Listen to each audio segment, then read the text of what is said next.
Good afternoon, children. Today you will continue chapter metals and non-metals. In the previous class, you had studied about occurrence of metals and non-metals, minerals and ores. Today you will study physical properties of metals and non-metals. First physical property is physical state. All of you know a matter can exist in three states: solid, liquid and gas. So first point is about physical state. Metals are usually solid at room temperature, like sodium, potassium, calcium, magnesium, iron, copper, silver, gold. All of you have seen these metals are usually solid at room temperature. But exception is there. Mercury is a metal, but it exists in liquid state. So it is used in making thermometer also. Now about the non-metals, you will see they may exist in solid, liquid or in gaseous state. There are 22 non-metals. Okay, out of these you will see one non-metal exists in liquid state, that is bromine. Some non-metals exist in solid state like carbon, sulfur, phosphorus, iodine, etc. They are in solid state, whereas some non-metals exist in gaseous state like oxygen, nitrogen, hydrogen, chlorine. Okay, these are non-metals and they exist in gaseous state. Now the next point is about the melting point and boiling point. Children, you should know what is melting point and what is boiling point.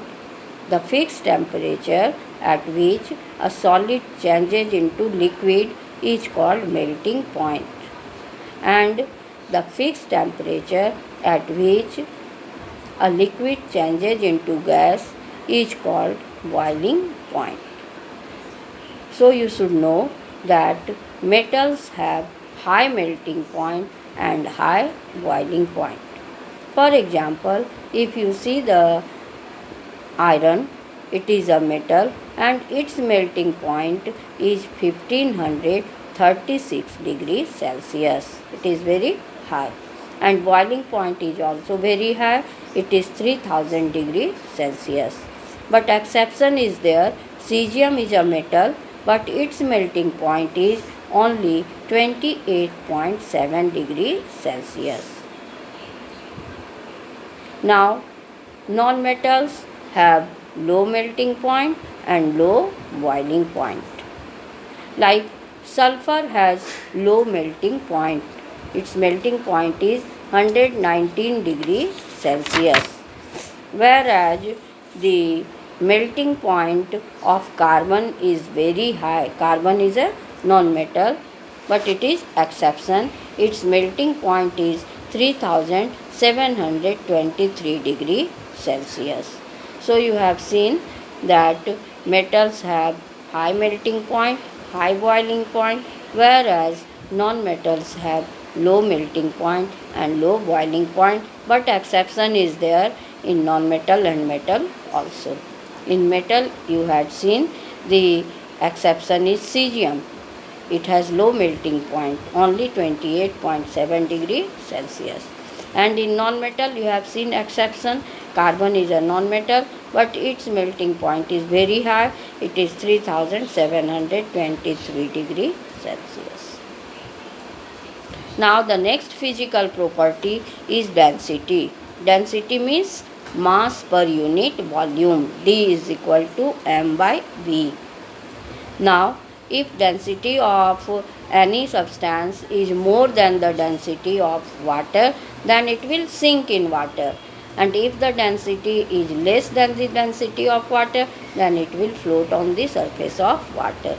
Now you should know, children, that metals have high density, whereas non-metals have low density. Next physical property is hardness. Metals are hard. They can withstand high pressure without getting distorted. But non-metals are, are not hard. They are brittle. Brittle means they can break into smaller pieces. So, about hardness we have seen, metals are hard, whereas non-metals are brittle. Now, if you see iodine, it is a non-metal, and when you strike it with a duster, it can break into smaller pieces, means they are brittle. On the other hand, diamond is a non-metal. Children, you should know, diamond is an allotrope of carbon. It is a form of carbon, but it is non-metal. So diamond is a non-metal, but it is hardest substance. I told you non-metals are brittle, means they can break down into small pieces if you strike them. But exception is there. Diamond is a non-metal, but it is the hardest non-substance. Okay.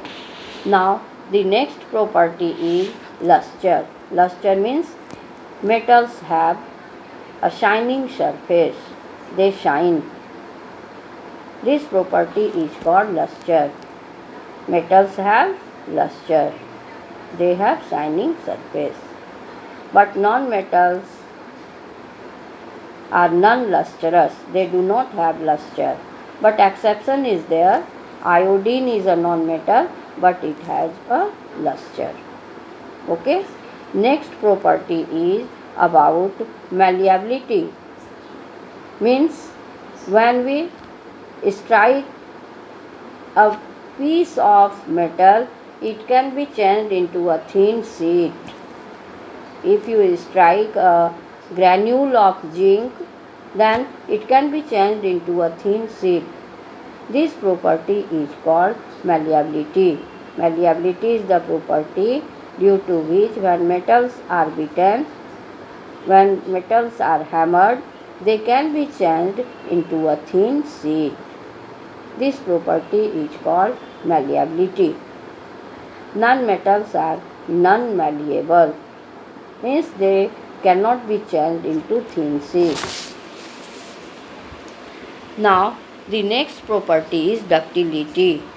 Ductility is the property due to which metals can be drawn into a thin wire. We can make 2 kilometer long wire through only 1 gram of gold. Gold is the most ductile metal. Only 1 gram of gold can be changed into 2 kilometer long wire. Okay. So the property of the metal due to which they can be drawn into thin wire is called ductility. Due to this property, metals are used for making household items. They are used for electrical fitting.